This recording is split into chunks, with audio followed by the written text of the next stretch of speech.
What's up, everyone?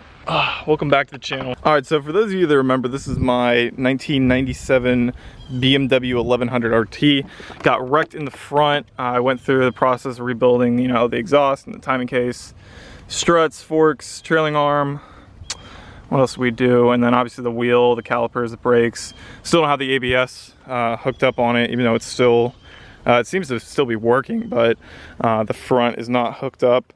And the brakes need to be bled a little bit, and obviously it's beat up. I mean, it's, how old is this bike? It's 97, as old as I am, so the bike's seen better days. But I want to make this video because recently I've been trying to sell the bike. I actually put it up for sale just because, you know, I don't really need it anymore. It kind of served its purpose. It's a huge bike. I mean, you couldn't even tell from pictures. You can see kind of there, like, just how big. This is more of a touring bike, but more than it is, you know, a fast bike. I mean, it is a, what is it, 1,000 cc's, but it's not, or 1,100 cc's, but it is not 1,100 cc's. When you get on it, it doesn't really feel like a sports bike. It just feels like it's a really comfortable bike. If you want to go on a road trip, this would be the bike that you would want to take. But I don't really need it, and I don't really use, I never really use it ever, so it was just better for me to sell it. I can get a different car or something for the channel. Maybe that'll go towards the garage or whatever I decide to do with that. But I put the bike up for sale, and I talked about this in another video with my Beamer when I was trying to sell that, and I got an offer for more than I actually, a lot more than I actually had the car listed for. And I got a similar instance with this. Let me show you. So recently I had the bike up for $2,000. I went back and forth emailing this person about whether or not they wanted the bike. I kind of thought it was a scam right away, but I thought, you know what, screw it, just send the check. As you can see, one of the telltale signs, at least that I saw, was you see the perforated edges, which there are rip-off checks. That could be something else, but you look through it and it kind of looks like it's a real check. I mean, they did a pretty damn well good job. I looked up M&T Bank. This is an actual bank. It's not like this is, you know, completely fraudulent, but the closest one was, I think, 150 miles from where I'm at. What's that lady doing?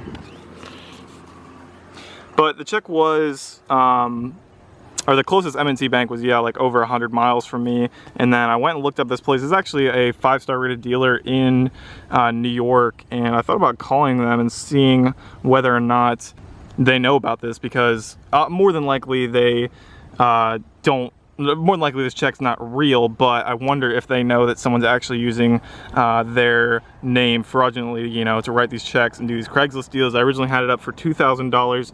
And they said they're gonna send me a $30 holding fee plus my original asking price, so full list price for the bike, a holding fee, which was like, I think they said it was gonna be like 30 bucks. And then I thought they were gonna say something about shipping information, because that's usually how they get you. So basically the way the scam works that I explained last time is that you will have your bike up. Let's say I had it up for $1,000, right?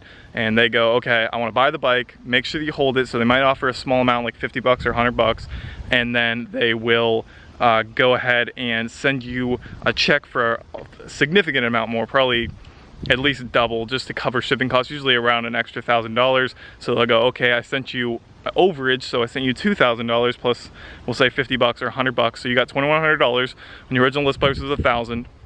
And what they'll do is they'll set up the shipping arrangement, right? So they'll go, okay, you're selling me the bike, I need you to sign over the title and give it to the shipping person. So they'll hire someone to transport the bike, and you'll have to pay them the difference because they sent you an overage, right? So let's say I pay that $1,000 to get the bike shipped, I sign over the title, the bike's gone. I think that I'm gonna have a check that is gonna clear for $2,000, when that's necessarily not the case. What ends up happening is you just paid the shipping person, you paid the fee for them to get your bike, so that $1,000 is gone.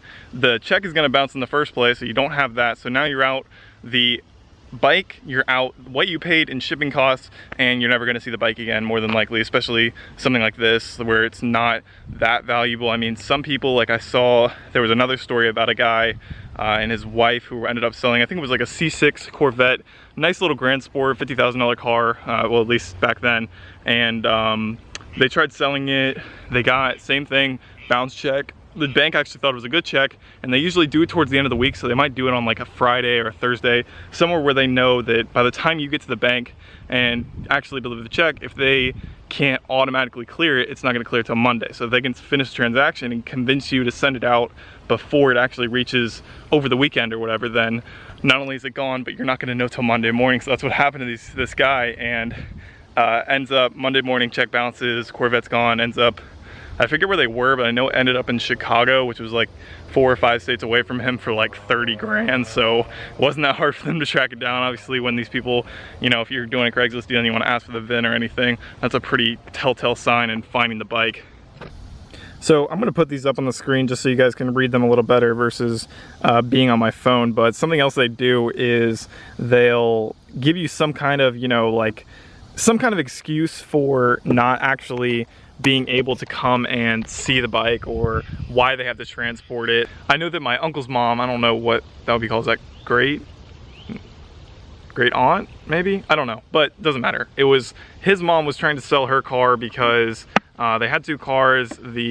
Her husband just stopped driving anymore, so they didn't really have a use for it anymore, so might as well sell it. They had a similar thing, and someone was trying to buy the car in Virginia, and they were trying to send money for it. I think they said that they were in the army or some kind of excuse. They'll give you some kind of sob story, you know, like this happened, my brother can't do this, or we're trying to get a new family car, or whatever. Like whatever their story is going to be, they're going to give you something similar to that, and that's going to be their excuse for not being able to come see the bike, or why it has to be transported, just to try and get rid of red flags. And I'll send some of the stuff back up just so you guys can read. I emailed them, I think the first time, because I was like, I knew that it was a scam immediately. Like I get those things all the time, so I was like, go ahead, send the check. Of course they sent it priority overnight, FedEx. So I know that that is going to be somewhere in the range of 20, 30 bucks to send. And usually, like, that's what I was saying with the Beamer one. I'll, you know, after I get the first check, I'll tell them it's the wrong amount, or I'll just like say that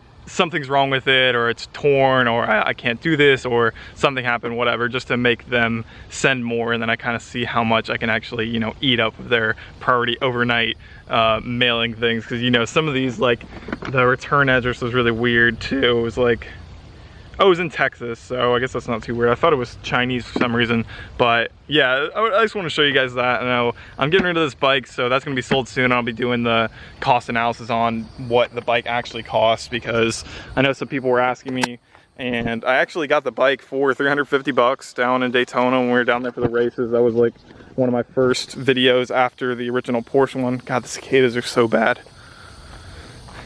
But yeah, I paid 350 bucks for it, plus all the front end assembly, which everything was pretty cheap. I think the most expensive part was getting this tire OEM with the rotors, because I could not find it anywhere else. And I don't mean OEM like, you know, brand new, but it was definitely a newer part, and it had to be this 3-spoke BMW wheel.